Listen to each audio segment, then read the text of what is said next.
In a forgotten desert kingdom, a creature beyond imagination awakens, a manticore with the body of a lion, the venomous tail of a scorpion, and a human face twisted with malice. As terror spreads, one warrior must face the beast, armed with a cursed blade and a will to survive. The battle between man and myth begins. Deep in the ancient kingdom of Aramel, a forgotten legend was quietly whispered among its people, one of fear, power, and inevitable doom. At the heart of this legend lay the Manticore, a mythical beast believed to have been vanquished centuries ago. With the body of a lion, the deadly tail of a scorpion, and the face of a man, it was the very embodiment of death, destruction, and cruelty. Long ago, this creature terrorized the lands, hunting the people of Aramel for sport. Its victims were torn apart by its razor-sharp claws, and those unlucky enough to feel the sting of its tail suffered agonizing deaths from its venom. The creature's human-like face only made it more terrifying, as it seemed to take a cruel pleasure in the suffering it caused. In the distant past, the great kings of Aramel had waged a fierce war against the beast. After years of failed attempts to kill it, the royal family finally managed to trap the Manticore in the labyrinth of Canaan, a vast underground maze built for the sole purpose of containing the monster. For centuries, the Manticore lay dormant in the dark, its name slowly fading from memory. The people of Aramel began to believe the beast was merely a story told to frighten children. But, as all legends often warn, forgotten dangers are never truly gone. As Aramel prospered, the royal family grew comfortable in their power, unaware of the dark forces conspiring in the shadows.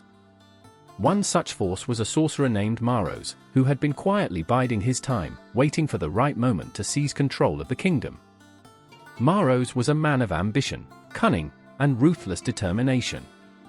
He sought to control the throne, but he knew that power could not be taken by simple force. He needed something that would terrify the people into submission, something that would make him appear invincible. And so, he turned his gaze toward the forgotten legend of the Manticore. Maros delved into forbidden magic, studying ancient scrolls and rituals that spoke of the beast. He believed he could control it, using it as a weapon to overthrow the kingdom. After months of preparation, he ventured into the labyrinth of Canaan, guided by dark spells to the heart of the maze where the Manticore had been imprisoned. The deeper he went, the colder and darker the air became, until finally, he reached the chamber where the beast lay. There, encased in stone, was the Manticore, its body unnaturally still, as if frozen in time. Maros, consumed by his arrogance, began the incantation to break the creature's prison. But in his haste, he underestimated the Manticore's rage. As the spell reached its climax, the stone cracked, and the beast stirred. Its eyes, glowing a malevolent red, snapped open. The air grew thick with a sense of dread as the Manticore slowly rose, stretching its massive limbs. For the first time in centuries, the creature was free, and it wasted no time in making its fury known. Maros, despite all his dark knowledge, was no match for the beast. With a single, swift motion, the Manticore's claws tore through the sorcerer, leaving nothing but a lifeless body in its wake. The Manticore had been imprisoned for too long, and it was hungry. With the sorcerer dead and no one left to stop it, the Manticore emerged from the labyrinth, its rage directed toward the kingdom that had once trapped it. The first village in its path was destroyed in a matter of hours. The beast moved with the speed and grace of a predator, its lion's body giving it immense strength and agility, while its scorpion tail struck with deadly precision. Its venom was so potent that even the smallest scratch from its tail led to a slow, painful death. But the Manticore's most terrifying weapon was its intelligence. It could mimic human voices, luring unsuspecting villagers into the open before striking. Those who heard the cries of their loved ones were often too late to realize the truth. By the time they saw the beast, it was already too late. Panic spread quickly across the kingdom.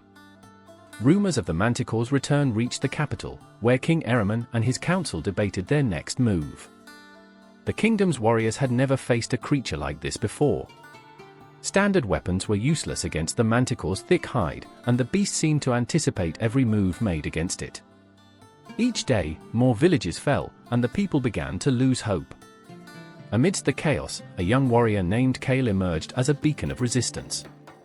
Kale was an orphan raised by the royal army after his parents were killed in a raid years ago.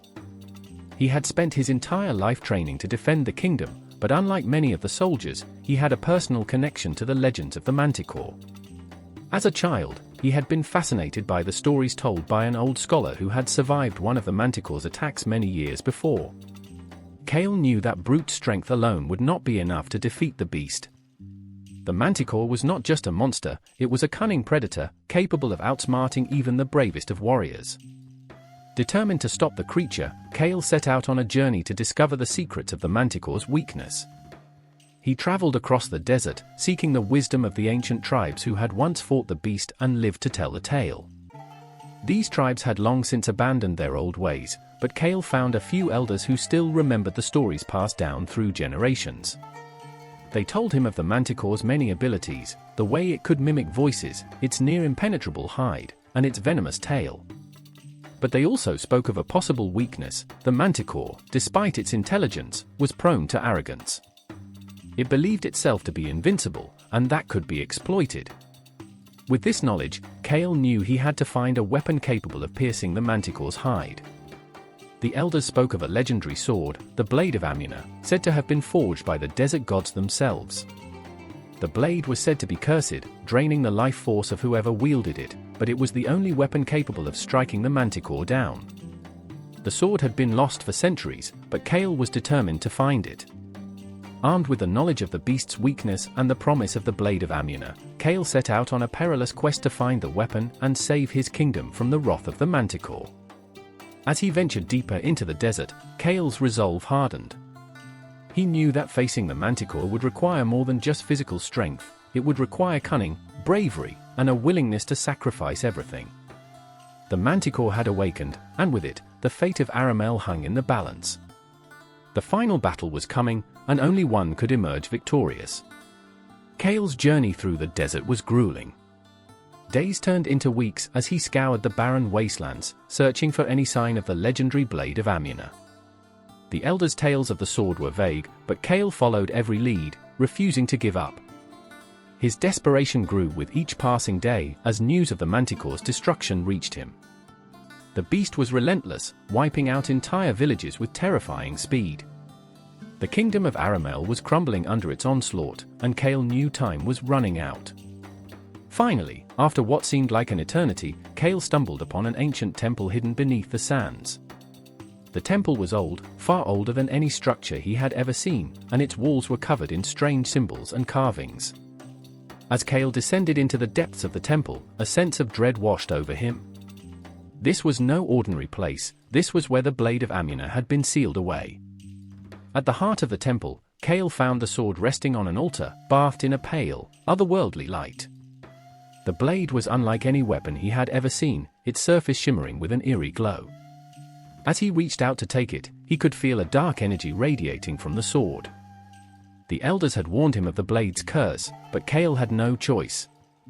The Manticore had to be stopped, and this was the only weapon that could do it. With the Blade of Amuna in hand, Cale returned to the kingdom, ready to face the Manticore. The creature had grown even more bold in his absence, attacking the capital city itself. The streets were filled with the sounds of screams and destruction as the beast tore through the walls, leaving chaos in its wake. Cale pushed through the fleeing crowds, his heart pounding with fear and determination. He knew this would be the final battle, and there would be no second chances. As he approached the Manticore, the beast turned its blood-red eyes toward him. For a moment, time seemed to stand still as the two faced off. The Manticore, with its massive lion-like body and scorpion tail, radiated pure malice. Its human face twisted into a cruel smile as it recognized Cale's intent. The creature spoke in a voice that was both mocking and menacing, its words dripping with arrogance. "You think you can stop me, boy? I have killed kings and armies. You are nothing." But Cale did not falter. He raised the Blade of Amuna, feeling its dark power surge through him. The sword hummed with energy, responding to the presence of the Manticore. With a battle cry, Cale charged at the beast, the weight of his destiny resting on his shoulders. The Manticore lunged at him, its claws slicing through the air with deadly precision. Cale barely dodged the attack, rolling to the side as the beast's tail lashed out, narrowly missing him. The fight was brutal, each clash of the sword against the Manticore's hide sending shockwaves through the air. Kale's arms ached from the force of each strike, and the Manticore's attacks grew fiercer with every passing moment. The creature's speed was unmatched, and its venomous tail struck out like lightning. But Kale was determined. He knew he had to exploit the Manticore's arrogance. Feinting weakness, Kale staggered back, pretending to be on the verge of defeat. The Manticore, seeing what it thought was an easy victory, moved in for the kill. As it lunged forward, Kale saw his opening. With a swift, precise movement, he thrust the blade of Amuna into the beast's chest, piercing its thick hide. The Manticore let out a deafening roar, its body convulsing as the cursed blade drained its life force. The beast collapsed to the ground, its massive form twitching as the last remnants of its strength faded away. Kale, breathing heavily, stood over the dying creature, watching as its red eyes dimmed and closed for the final time. The Manticore, once the terror of Aramel, was no more. But as Kale looked down at the blade of Amuna, still glowing with dark energy, he felt the weight of the curse begin to take hold. His victory had come at a great cost. The sword, though it had saved the kingdom, was now bound to him, draining his life with each passing moment. Kale knew that his time was limited, but he had no regrets. The Manticore was defeated, and Aramel was safe, for now. As Kale left the battlefield, the people of Aramel began to rebuild their lives, unaware of the sacrifice their hero had made. The legend of the Manticore would live on, but so would the story of the warrior who had defeated it, even at the cost of his own future. The kingdom was saved, but Kale's journey was far from over. The blade of Amuna still pulsed with dark power, and as long as it remained in his hands, Kale's battle would never truly end. Like the brave Kale, we all face battles in life, and while some may seem impossible, it's our courage, resilience, and determination that guide us to victory. Let this story of triumph over fear remind you that even in the darkest moments, there's always a way forward. Keep pushing, keep believing, and may you find the strength to overcome whatever challenges come your way. If this story inspired you, don't forget to subscribe, hit that like button, and share your thoughts in the comments below. Together, let's keep the inspiration alive.